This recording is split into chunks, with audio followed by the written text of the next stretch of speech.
नमस्कार, आप देख रहे हैं वीके न्यूज़ और मैं हूं आपके साथ शालिनी झा। बिहार विधानसभा चुनाव में एनडीए ने फिर से परचम लहराया। आरजेडी और कांग्रेस के महागठबंधन का वही हश्र हुआ जिसका पहले से अंदाजा था। इसके अलावा कई राज्यों में भी उपचुनाव हुए जिसमें भारतीय जनता पार्टी ने बड़ी जीत दर्ज की है।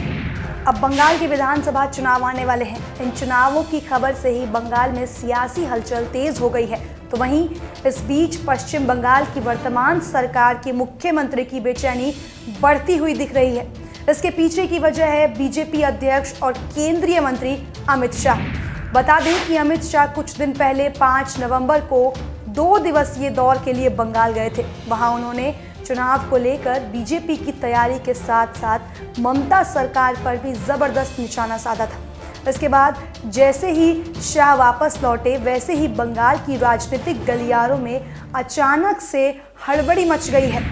दरअसल जहां एक तरफ पश्चिम बंगाल में तृणमूल कांग्रेस में दूसरे सबसे मुख्य और ममता बनर्जी के खास कैबिनेट मंत्री शुभेंदु अधिकारी बगावत की राह पर हैं।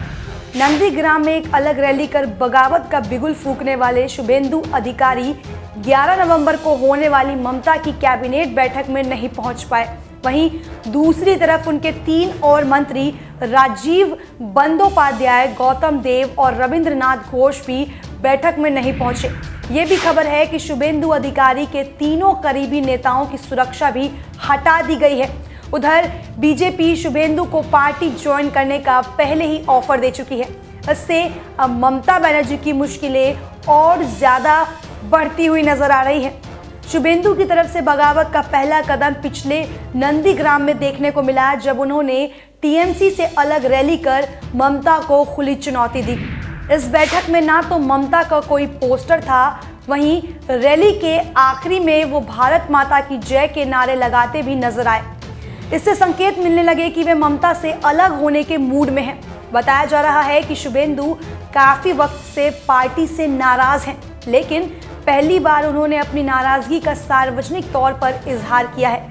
पिछले 1 महीने से शुभेंदु की हर रैली में जो पोस्टर लगाए जा रहे हैं उनमें ममता बनर्जी और टीएमसी दोनों का ही कोई नामो निशान तक नहीं नजर आ रहा। शुभेंदु अधिकारी टीएमसी में ममता के बाद सबसे लोकप्रिय और कद्दावर नेता हैं। वे सीएम ममता बनर्जी के दाहिने हाथ माने जाते हैं, जिसे नंदीग्राम आंदोलन से ममता बनर्जी को बंगाल की सत्ता मिली थी। उस आंदोलन का निर्माता शुभेंदु को माना जाता है। वे ममता बनर्जी के साथ शुरुआती दौर से जुड़े हैं। वे कैबिनेट मंत्री भी हैं। उनके पास परिवहन, जल और सिंचाई मंत्रालय है। दक्षिण बंगाल के इलाकों में इनका काफी प्रभाव माना जाता है। तो वहीं अब कहीं ना कहीं अमित शाह के बंगाल दौरे को शुभेंदु की बगावत से भी जोड़ा जा रहा है। सूत्रों के मुताबिक शुभेंदु जल्द ही बीजेपी को ज्वाइन कर सकते हैं। खैर, आपको बता दें कि ये सब अभी तक सिर्फ एक अनुमान है, क्योंकि अभी तक इस पर कोई औपचारिक पुष्टि नहीं हुई है। देश और दुनिया की तमाम बड़ी खबरों के लिए बने रहे वीके न्यूज़ के साथ। धन्यवाद।